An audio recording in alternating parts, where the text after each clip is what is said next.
हम निरपेक्ष होकर आप बात कीजिए। और मैं कहूँगी कि किसी भी सत्ता से डरने की जरूरत नहीं है, किसी मीडिया को।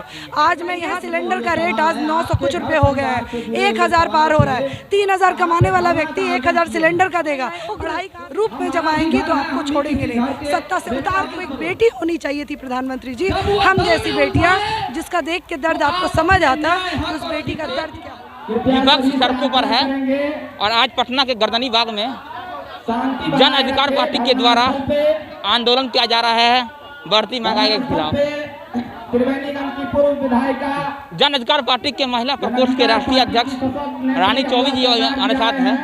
आइए उनसे बातचीत करते हैं और जानते हैं क्या कर रही है ये रानी चौबे जी। ये चावल दाल लेकर बैठे हैं, क्या कर रहे हैं आप?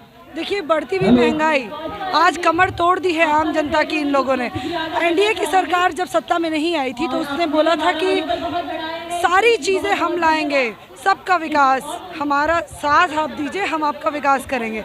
आप एक चीज़ बताइए कि आज पेट्रोल के रेट्स कितने बढ़ गए हैं। एक आम जनता, एक गरीब महिला अगर एक दाई की भी काम करती है, क्योंकि हम जिसकी लड़ाई लड़ते हैं वो आम जनता की लड़ाई लड़ते हैं, गरीबों की लड़ाई लड़ते हैं। एक आम जनता की आप बात कर लें तो अगर वो 5000 महीने भी कमाती है, अगर एक महिला दिन भर काम करके अगर महीने में 5000 कमाती है, 1000 का आपने गैस बढ़ा दिया है, पेट्रोल के दाम बढ़ा दिए, सारी चीज़ें ट्रांसपोर्टेशन से निर्भर करती है। आप एक चीज़ बताइए, शिक्षा खत्म कर दी इस सरकार ने, हेल्थ चौपट कर दिया। कोरोना में ये रैली कराते हैं, ठीक है, जब इनको सत्ता में आना होता है तो ये कोरोना नहीं देखते हैं। ये क्या नाटक चल रहा है? हम आम महिलाओं के साथ इस तरह का भेदभाव, हमारे 16 श्रृंगार छीन लिए इन लोगों ने। आप एक चीज़ और बताइए मुझे कि आज ब्यूटी पार्लर में क्या एक आम महिला जाने की का राइट नहीं रखती है? क्या एक आईब्रो, एक फेशियल, एक आम महिला अपने किसी फंक्शन में जाती है तो उसका मन नहीं करता है कि वो भी सुंदर दिखे? क्योंकि महिलाओं का ये गहना है। 18% जीएसटी लगा दिया है इन लोगों ने। पेट्रोल के ऐसे दाम बढ़ाते जा रहे हैं, गैस के, मतलब आप बताइए कि आप बेरोजगारी क्यों बढ़ा रहे हैं? आप रोजगार दीजिए, तब आप मानती हो कि आप महंगाई बढ़ाइए, लेकिन रोजगार आप पीछे छीनते जा रहे हैं। एक तरफ बढ़ती बेरोजगारी, दूसरी तरफ बढ़ती महंगाई, दोनों मार रखे हैं आम जनता को। प्रधानमंत्री जी से हम पूछना चाहेंगे कि आप सत्ता में आने के बाद अपने वादे क्यों भूल गए? आपको जुमले की सरकार कही जा रही है और कहीं ना कहीं इस चीज़ को हम भी अविश्वास कर रहे हैं, क्योंकि हमारे पे आज आत्महत्या करने पे हमारी महिलाएं और पुरुष बैठे हुए हैं। आज एक घर की देखिए, अभी कुछ दिन पहले, परसों की मैं स्थिति बता रही हूँ, सुपौल में 5 परिवार, ठीक है, एक परिवार में 5 व्यक्ति फांसी लगा के मर गया। आप स्थिति इतनी बिगाड़ रहे हैं और आप सत्ता में रहेंगे। हम महिलाएं आपको सत्ता से नहीं गिराएं तो आज हम अपने बच्चों का प्रण लेते हैं कि अगर आपने महंगाई पे रोकथाम नहीं किया और युवाओं को रोजगार नहीं दिया, हर घर में रोजगार नहीं दिया, तो हम आपको इतने उग्र आंदोलन होगा इन महिलाओं का और हम आपको सत्ता से गिरा के रहेंगे। आप किसके लिए सरकार में हैं? आप किसके लिए सरकार में, मुझे बताएं? सिर्फ उन मिनिस्टर्स के लिए जिसको आप मिनिस्टर बना रहे हैं।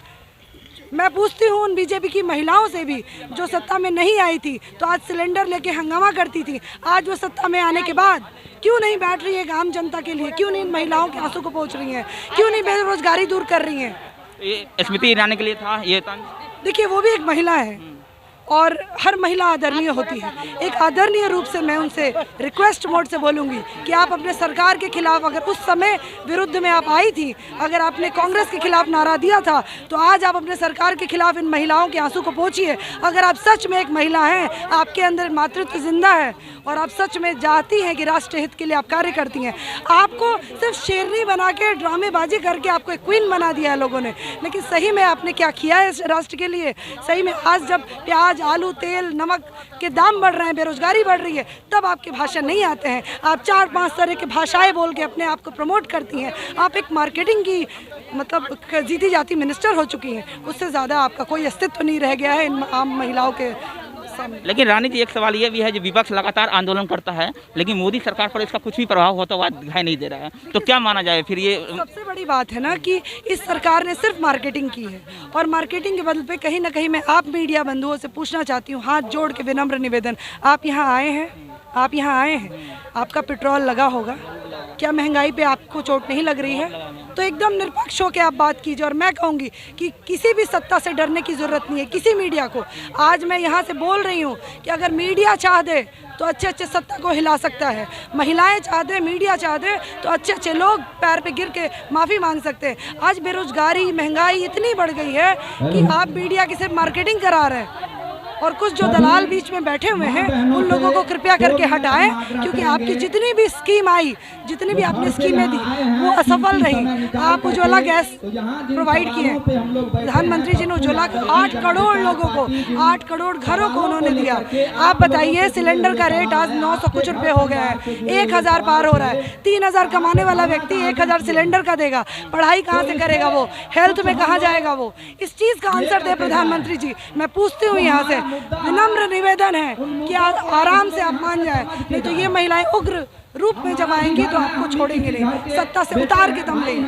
महिलाएं अब उग्र हो जाएगी और लगातार आंदोलन करेगी। आपने मजबूर किया है ना, आपने एक मातृ शक्ति को, एक जननी को मजबूर किया है कि हम सड़क पे आके बैठे। आप तो अपने धरती माँ के नहीं है, आप क्या होंगे? आपको शर्म आनी चाहिए। चावल दाल को लेकर आप बैठे हैं, वही किसान कई महीनों से, पिछले कई महीनों से लगातार सड़कों पर डटे हुए हैं, लेकिन मोदी सरकार के कान में जू तक नहीं रेंग रही है। तो क्या किसान आंदोलन के लिए पुरजोर रूप से हमारे जन अधिकार पार्टी पूरे समर्थन में हम दिल्ली तक गए, हम सारे जगह धरना दिए, सरकार के खिलाफ हमने आंदोलन किया, किसान के पक्ष में हमने। अरे आप जब इस देश का जो किसान है, जो आपको रोटी खिलाता है, जिसके वजह से आपका पेट भरता है, उसके तो आप हुए नहीं। आप हम महिलाओं के क्या होंगे? आप अपनी जननी के क्या होंगे? मैं नहीं मानती हूँ कि ये प्रधानमंत्री रहने लायक है। इनको जल्दी सत्ता से हटाने की मांग है हमारी, कि अगर आप नहीं हटे तो हम कहीं ना कहीं महिलाएं अपने हक की लड़ाई तो करेंगे। आप एक महिला है, इसलिए एक सवाल पूछ रहा हूँ कि बिहार हो या देश हो, दुष्कर्म की जो घटनाएं हैं वो लगातार बढ़ रही है। तो जिस मोदी सरकार ने नारा दिया था कि बेटी बचाओ बेटी पढ़ाओ, तो वो नारा अब कहाँ दिख रहा है? देखिए, जब खुद की बेटी होती है किसी को, जब खुद की बेटियां होती हैं, बीवी होती है, तो महिला को रोज़ अगर आप फील कर रहे हैं कि आपके घर की महिला है, उसको कष्ट क्या हो रहा है, तो उसको दर्द होता है। जब ये पूरा देश बोलता था कि आपको पत्नी को आपने छोड़ दिया या कुछ भी, तो मैं पर्सनल चीज़ों पे नहीं जाना चाहती थी, लेकिन आज ये हमें समझ आ रहा है महिलाओं को कि एक बेटी का रहना बहुत ज़रूरी है घर में। आपको एक बेटी होनी चाहिए थी प्रधानमंत्री जी, हम जैसी बेटियाँ, जिसका देख के दर्द आपको समझ आता तो उस बेटी का दर्द क्या होता है। और महिलाओं के हक की लड़ाई आप लड़ते हैं। आज एक महिला का भी अगर रेप होता है, आज मैं राज्य सरकार से भी पूछती हूँ, माननीय नीतीश कुमार जी से भी पूछती हूँ, मुजफ्फरपुर बालिका गृह कांड को आपने क्यों नहीं सॉल्व किया?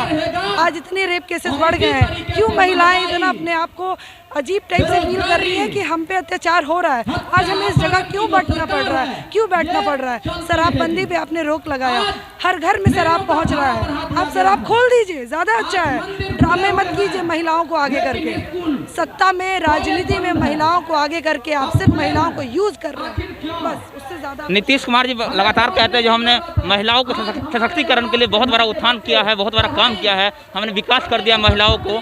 तो लगता है नीतीश जी ने सही में महिलाओं के लिए विकास किया है? विकास किया है ना, सारे जिला में रेप केसेस बढ़ा दिए हैं, कांड बढ़ गए, प्रशासन को हवा दे दी है कि आपको मनमाने तरीके से चलो, सत्ता पे किया है, शिक्षा को चौपट कर दिया है, बेटियों को साइकिल दे दिया है, साइकिल दिया है, साइकिल लेके शिक्षा चौपट कर दी है, तो साइकिल से सिर्फ तो 50,000 दे रहे हैं ग्रेजुएशन करने पे। किस चीज़ के लिए? पढ़ाई करने पे, पास होने पे। एक बात बताइए, सरकारी स्कूल बंद क्यों हो रहे हैं? प्राइवेट स्कूल में पैसे क्यों जा रहे हैं? अरे आप सरकार में बच्चियों को बुला कर आ रहे हैं। पहले एक IAS एक IAS ऑफिसर निकलता था सरकारी स्कूल से, आज एक गरीब का बेटा इस महंगाई में अगर निकलेगा तो कल वो दलाली ही करेगा एक IAS बन के भी। आप मजबूर कर रहे हैं, एक IAS की नौकरी अगर वो पाएगा तो अपनी ज़िंदगी भर जो उसने तकलीफ देखी, उससे वो आगे जाके पैसे, भ्रष्टाचार बढ़ा रहे हैं आप। नीतीश कुमार जी, आपसे विनम्र निवेदन है कि राज्य सरकार के बजट में जो भी हुआ, आप अपने बजट पे कंट्रोल करें, आप महिलाओं को ऐसी ऐसी सुविधाएं दें ताकि 50% जो आबादी है आपके साथ आए। आप इस लायक नहीं हैं कि आपके साथ हम महिलाएं बैठ सकें, आप अपने आप को समझाइए और या तो आप सत्ता से हटिए, कुर्सी छोड़िए। चलिए, अंतिम सवाल रहेगा, जो क्या कहना चाहते हैं नरेंद्र मोदी सरकार को, बढ़ती महंगाई का और नहीं रोक लगाएं तो? आप कुर्सी छोड़ दीजिए आदरणीय प्रधानमंत्री जी, अगर आपसे नहीं संभल रहा है तो, अगर आप नहीं संभाल पा रहे हैं तो आप अपनी कुर्सी छोड़ दीजिए, लेकिन हम महिलाओं पे जुल्म करना बंद कीजिए। आज 2-3 हज़ार बेरोजगारी बढ़ा दिया है इन लोगों ने। आप स्वयं बिहार में बेरोजगारी का आलम भी अपने चरम पर है। आपको मैं बता दूं कि स्वयं सहायता समूह NULM जिस प्रोजेक्ट में मैं खुद काम कर चुकी हूं, उसकी आप ऑडिट रिपोर्ट मंगा लें, आप काम करके दिखा दें कि वो महिलाएं जो 2.5 लाख महिलाओं को स्वरोजगार से आप बात करते हैं बिहार में जोड़ा है, उन महिलाओं के बीच में बीचवालिए लोगों ने पैसे ले लेके शोषण किया है महिलाओं का। आज मैं कहती हूँ इस बात का, क्योंकि मैंने भी काम किया है सरकार से जुड़ी योजनाओं में। मैं नगर विकास में स्वयं मीडिया प्रभारी के पोस्ट में थी। सारी योजनाएं आपकी असफल रही, सिर्फ आपने ड्रामे किए, मार्केटिंग की, और आज सामने है कि आज हर आदमी कल जो जयकार करता था नरेंद्र मोदी का, आज वो हंस रहा है कि हमने कैसे प्रधानमंत्री को चुना है कि आज हमें फांसी लगाने पे मजबूर कर रहा है। आज 1 घर हो 2 घर हो, कल पूरा बिहार, कल पूरा देश, पूरा राष्ट्र फांसी लगा ले। आप यही चाहते हैं प्रधानमंत्री जी? माफ कीजिएगा, हम आपको स्वीकार नहीं करते हैं। पप्पू यादव जी आ रहे हैं 1-2 बजे, उनके आने से आपका हाथ मजबूत होगा? जी बिल्कुल, हमारे आदरणीय राष्ट्रीय अध्यक्ष पप्पू यादव जी ने महिलाओं का हाथ ऐसे ही मजबूत किया है। आप किसी क्षेत्र में चले जाइए, किसी क्षेत्र में चले जाइए, 2 लाख 2.5 लाख जो सरकार को करनी चाहिए वो आज हमारे माननीय पप्पू यादव जी कर रहे हैं। कोरोना के दिनों में पूरी सरकार खत्म हो गई थी जब पप्पू यादव जी अकेले खड़े थे। ये सच है, ये सच है। तो इस चीज को समझने की जरूरत है कि आखिर सही नेता कब आएगा, कब आप सही नेता को चुनने देंगे। कहीं ना कहीं मार्केटिंग बंद हो, मीडिया हमारा सहयोग करे, महिलाएं सशक्त हो। हम पप्पू यादव जी को अपना CM देखना चाहते हैं। चलिए, बहुत बहुत धन्यवाद। ये थी रानी चौबे जी, जिनका साफ साफ कहना है कि अगर मोदी सरकार से महंगाई संभल नहीं रहा है तो उनको इस्तीफा दे देना चाहिए। कैमरे के पीछे प्रत्युष कुमार सिंह है, मेरा नाम वरुण झा है, आप जनता जंक्शन देख रहे हैं। बहुत बहुत धन्यवाद।